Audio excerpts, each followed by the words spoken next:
آج پنجاب پہلا اور واحد صوبہ بن گیا جس نے گورننس کا ایک نیا ماڈل عوام کو اور اپنے ملک میں پیش کیا ہے. یہ بہت خوشائن بات ہے، اور اس سے یہ جو پیرا کا قیام عمل میں لایا گیا ہے، اس سے پنجاب حکومت کی اور میری پرائیورٹیز دنیا کے سامنے آتی ہیں. اور میری پرائیورٹیز کیا ہیں؟ پیرا کا قیام کیوں عمل میں لایا گیا؟ کیوں پیرا کی ضرورت محسوس کی گئی؟ کیونکہ میں نے عوام کا درد، عوام کی تکلیف، عوام کی مشکل کو محسوس کیا ہے. مجھے پتہ لگا ہے کہ جو آرٹیفیشل انفلیشن، جو قیمتیں بڑھا دیتے ہیں اور عوام کو مشکل کا سامنا کرنا پڑتا ہے، اور عوام کی جو گزرگاہیں ہیں، چاہے وہ سڑکیں ہیں یا وہ گلیاں ہیں، ان میں جب تجاوزات آ جاتی ہیں، یا بازار ہیں تو ان میں جب تجاوزات آ جاتی ہیں تو گزرنے کا راستہ بھی نہیں رہتا. اب بازاروں میں جو بہت رش والے کراؤڈڈ بازار تھے، وہاں سے مجھے اتنے میسیجز آتے ہیں. ایک تو ان کی جو سیلز ہیں وہ امپروو کر گئی ہیں، دوسرا خواتین اتنی خوش ہیں کہ تجاوزات ہٹنے کی وجہ سے بازار کھلے ہو گئے ہیں اور ان کو جو تنگی کا سامنا نہیں کرنا پڑتا، مشکلات کا سامنا نہیں کرنا پڑتا، ورنہ پہلے بہت زیادہ جو ہراسمنٹ ہے وہ ہوتی تھی.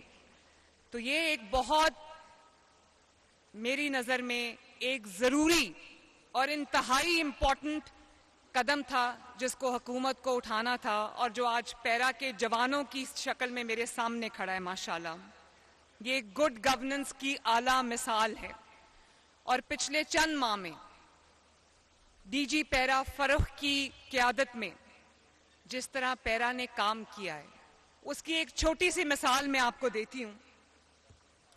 جب میں ٹوکیو میں تھی تو مجھے پتا چلا کہ پیچھے گندم اور آٹا اچانک مہنگا ہو گیا، اور اس کی ہورڈنگ شروع ہو گئی ہے.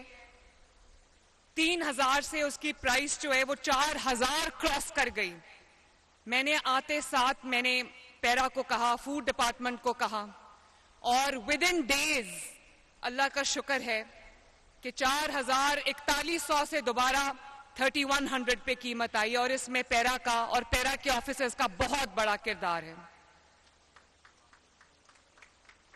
اسی طرح اس فلڈ میں، یہ جو پنجاب میں بدترین سیلاب آئے ہیں، اس میں پیرا نے، پیرا کے آفیسرز نے، پیرا کے جوانوں نے جس طرح اپنی خدمات انجام دی ہیں، ریسکیو میں، ایویکیویشن میں، ریلیف آپریشنز میں، جس طرح پیرا نے اپنا کردار ادا کیا ہے، مجھے پہلی بار یہ لگا کہ پنجاب حکومت اور پنجاب کے تمام ڈپارٹمنٹس یکجان ہیں اور عوام کی خدمت کے لیے سارے ایک پیج پہ ہیں. اور وہ یہ نہیں کہہ رہے کہ یہ میری ذمہ داری نہیں ہے، یہ اس کی ذمہ داری ہے، یہ اس کی ذمہ داری ہے.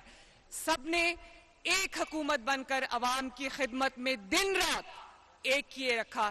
تھینک یو فرق، تھینک یو پیرا.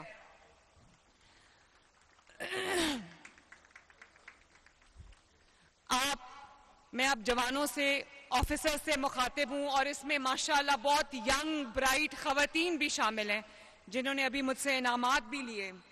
جب میں آپ کو انعامات دے رہی تھی تو مجھے پتا چلا کہ آپ میں سے کئی ٹاپرز ہیں اور آپ نے اپنی اپنی ایریا میں آپ نے ایکسل کیا ہے. تو میں سوچ رہی تھی کہ یہ مٹی کتنی زرخیز ہے، یہاں پر کتنا ٹیلنٹ ہے جو ابھی انٹیپڈ ہے. تو میں آپ کو یہ پہلے پیرا کا جو ایک سیریمنی ہوئی تھی اس میں بھی میں نے یہ بات کی تھی.